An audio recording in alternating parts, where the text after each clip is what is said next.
जय श्री राधे। आप सबको आषाढ़ मास के कृष्ण पक्ष की एकादशी योगिनी एकादशी की बहुत बहुत बधाई। आज गृहस्थियों के लिए योगिनी एकादशी का व्रत है, यानी वैष्णवों के लिए योगिनी एकादशी का व्रत है। आज हम योगिनी एकादशी की कथा श्रवण करने जा रहे हैं। कुछ लोग व्रत तो करते हैं परंतु एकादशी महात्म यानी एकादशी की कथा का श्रवण नहीं कर पाते। अवश्य ही प्रत्येक व्रतधारी को एकादशी महात्म श्रवण करना चाहिए, और अगर हम किसी परिस्थिति वशात एकादशी व्रत नहीं रख पाते तो एकादशी महात्म का श्रवण ही एकादशी व्रत का पुण्य प्रदान कर सकता है। जय जय श्री राधे। भगवान कृष्ण के चरणों में प्रणाम करते हुए हम एकादशी व्रत कथा प्रारंभ कर रहे हैं। जय श्री राधे। कृष्णाय वासुदेवाय हरये परमात्मने प्रणतः क्लेशनाशाय श्री गोविंदाय नमो नमः। आषाढ़ मास के कृष्ण पक्ष की एकादशी का नाम योगिनी है। भगवान श्री कृष्ण ने युधिष्ठिर को इसका महात्म्य बताया। भगवान कृष्ण युधिष्ठिर से कहते हैं कि हे धर्मराज, आषाढ़ मास के कृष्ण पक्ष की योगिनी एकादशी का व्रत करने से 88,000 ब्राह्मणों को भोजन कराने के बराबर पुण्य प्राप्त होता है। इसीलिए प्रत्येक जीव को योगिनी एकादशी का व्रत अवश्य करना चाहिए।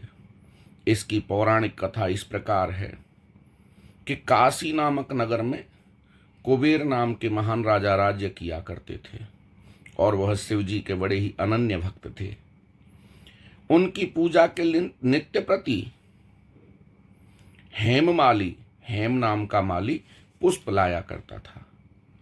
एक दिन हेममाली पुष्प लेने के लिए मानसरोवर गया, पुष्प ले आया, परंतु पुष्पों को अपने घर में रख वह अपनी पत्नी विशालाक्षी के साथ रमण करने लगा, हास्य विनोद करने लगा, और पूजा के पुष्प लेकर के महाराज कुबेर के दरबार में नहीं उपस्थित हुआ।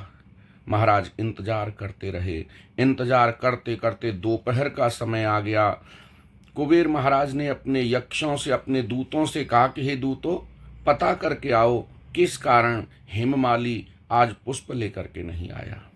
जब दूत हेममाली के घर पहुंचे और उन्होंने देखा कि यह नीच अपनी पत्नी के साथ कामांध हो रहा है, जाकर के यक्षों ने कुबेर महाराज को बताया कि वह अपनी पत्नी के साथ कामांध है। अपनी पत्नी के साथ कामांध होने के कारण वह आपकी पूजा के पुष्प लाना भूल गया। कुबेर महाराज को क्रोध आया और क्रोध के वशीभूत हो हेममाली को श्राप दे दिया कि तूने अपनी पत्नी के वियोग में मेरे परमपिता परमात्मा भगवान शंकर का अपमान किया है। जा तू पत्नी वियोग भोग और मृत्यु लोक में जाकर के कोढ़ी हो जा। श्राप के प्रभाव से वह तत्काल मृत्यु लोक में आकर के कोढ़ी हो गया। श्वेत कुष्ठ का रोग हो गया उसे, और उसकी पत्नी भी तत्काल अंतर्ध्यान हो गई। लेकिन भगवत भजन के कारण पूर्व जन्म की स्मृति बनी रही, इसीलिए वह सत्संग में, संतों के आश्रम में भटकता भटकता कष्ट भोगने लगा। एक दिन वह मार्कंडेय ऋषि के आश्रम में पहुंचा। मार्कंडेय ऋषि की आयु ब्रह्मा जी से भी ज्यादा है भक्तों। उनका आश्रम ब्रह्मा की सभा के समान सुंदर और व्यवस्थित दिखाई देता है। हेममाली ने मार्कंडेय ऋषि के चरणों में प्रणाम करते हुए मार्कंडेय ऋषि से कहा कि हे ऋषिराज, मुझसे बड़ा अपराध हुआ है और महाराज कुबेर के श्राप से मैं कुष्ठ रोगी हो गया हूँ। मेरी पत्नी का मुझसे वियोग हो गया है। मुझे मेरे उद्धार का कोई उपाय बताएं। हेममाली से मार्कंडेय ऋषि ने पूछा, पुत्र, यह स्थिति किस प्रकार हुई? यह श्राप भगवान कुबेर ने आपको किस तरह से, किस कारणवश दिया? हेममाली ने सत्य सत्य सारी घटना मार्कंडेय ऋषि को सुनाई। मार्कंडेय ऋषि ने हेममाली से प्रसन्न होते हुए कहा कि पुत्र, तुमने मेरे सामने सत्य वक्तव्य किया है, सच बोला है, कोई भी झूठ मेरे सामने नहीं बोला। मैं अति प्रसन्न हूं और तुम्हें बताता हूं कि तुम्हारा उद्धार कैसे होगा। मार्कंडेय ऋषि कहते हैं कि हेममाली, तुम आषाढ़ मास के कृष्ण पक्ष की एकादशी का व्रत श्रद्धा, भक्ति और विश्वास के साथ करिए।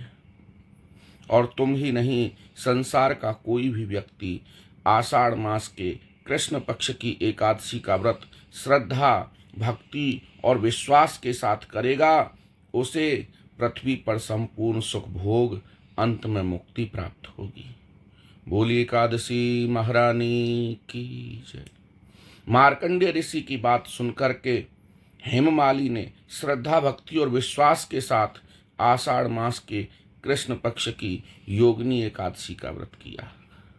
उसी के प्रभाव से कुष्ठ रोग दूर हो गया। दिव्य देह धारण कर भगवान कुबेर के समक्ष उपस्थित हुआ और उसे उसकी पत्नी भी प्राप्त हो गई। ऐसे व्रत की महिमा है। एकादशी महारानी के व्रत की बड़ी विचित्र, बड़ी परम और बड़ी ही अकाट्य महिमा है, जिसे कोई नहीं काट सकता। बोलिए एकादशी महारानी की जय।